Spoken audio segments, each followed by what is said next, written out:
আসসালামু আলাইকুম, সবাইকে স্বাগতম হাওয়া ফুড স্টোরিতে। আজ আবারও ফিরে আসলাম নতুন একটি রেসিপি নিয়ে, মজাদার তেলাপিয়া মাছের কাবাব। তো চলুন শুরু করা যাক আজকের রেসিপি। প্রথমে এখানে একটি তেলাপিয়া মাছ ধুয়ে পরিষ্কার করে নিয়েছি। এখন একটি ছুরির সাহায্যে মাছের এপিট ওপিট ভালোভাবে কেচে নিতে হবে।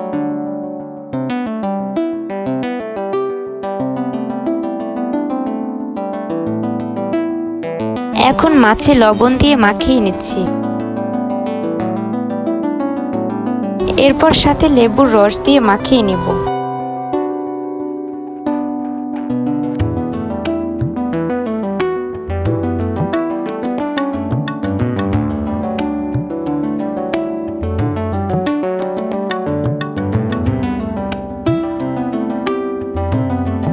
এবার একটি পাত্রে নিয়ে নিচ্ছি পরিমাণ মতো হলুদ ও মরিচের গুঁড়ো, সাথে স্বাদ মতো লবণ।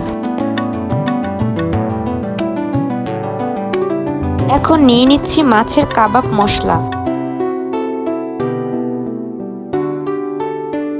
সাথে এবার দিয়ে দিচ্ছি পরিমাণ মতো সরিষার তেল এবং একটি চামচের সাহায্যে ভালোভাবে মিশিয়ে নিচ্ছি। এখন কাবাবের মশলা তৈরি হয়ে গেছে। এবার মশলাগুলো মাছের এপিট ওপিট ভালোভাবে মাখিয়ে নিচ্ছি।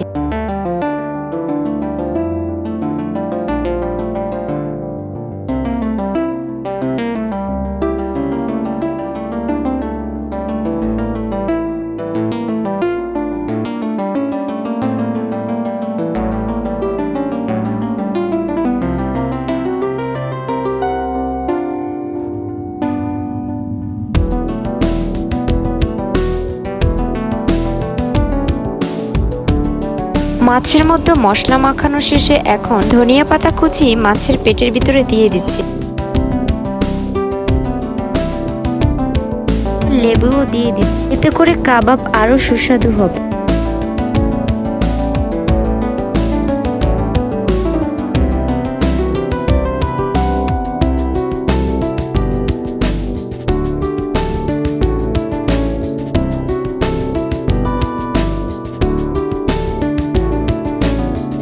এখন মাছটি ম্যারিনেট করে 10 মিনিটের মতো রেখে দিব।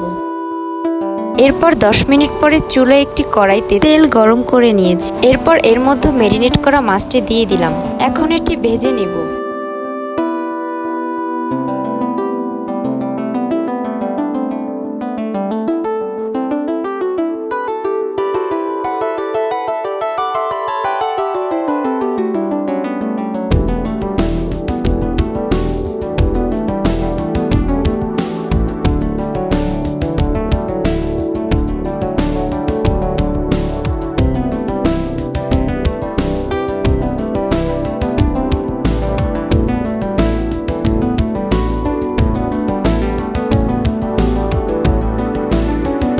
এখন মাছটি ভালোভাবে ভাজা হয়ে গেছে।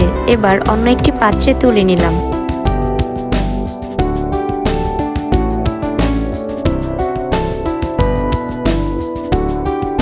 মাছ মাখানোর যে মশলাটা ছিল তার মধ্যে দিয়ে দিচ্ছি পরিমাণ মতো টমেটো সস।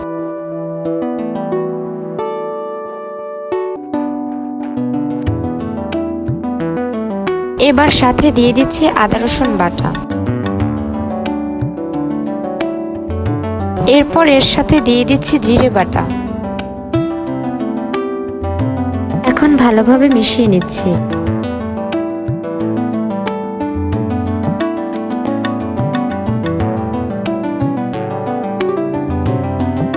এবার চুলো একটি কড়াইতে পরিমাণ মতো তেলের সাথে পরিমাণ মতো পেঁয়াজ দিয়ে ভালোভাবে ভেজে নিচ্ছি।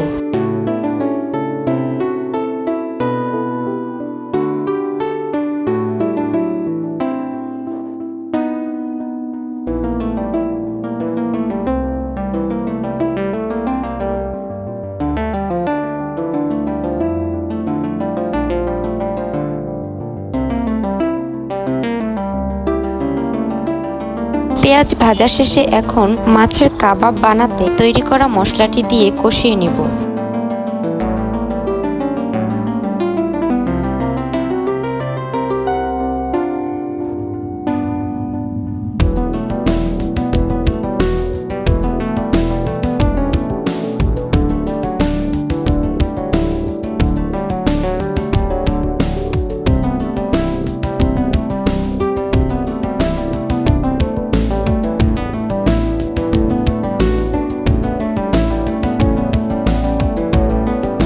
মশলাগুলো কষানো হয়ে গেছে।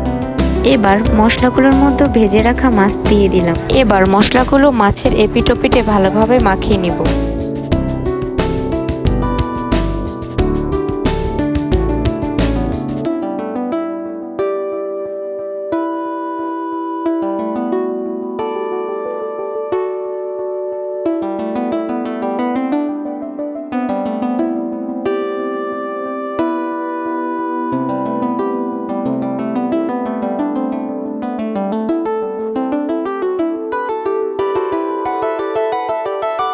এখন কিছুক্ষণের জন্য ঢাকনা দিয়ে ঢেকে দিচ্ছি। অবশ্যই খেয়াল রাখতে হবে যেন পোড়া না লাগে। কিছুক্ষণ পরেই ঢাকনা তুলে নিলাম। এখন তৈরি হয়ে গেল মজাদার তেলাপিয়া মাছের কাবাব। তো আপনারাও তৈরি করে ফেলুন এবং উপভোগ করুন পরিবারের সঙ্গে। এটি এখন পরিবেশনের জন্য একদম প্রস্তুত। আশা করি ভিডিওটি ভালো লেগেছে। যদি ভিডিওটি ভালো লেগে থাকে অবশ্যই লাইক ও কমেন্ট করুন এবং সাবস্ক্রাইব করে পাশে থাকুন। আল্লাহ হাফেজ।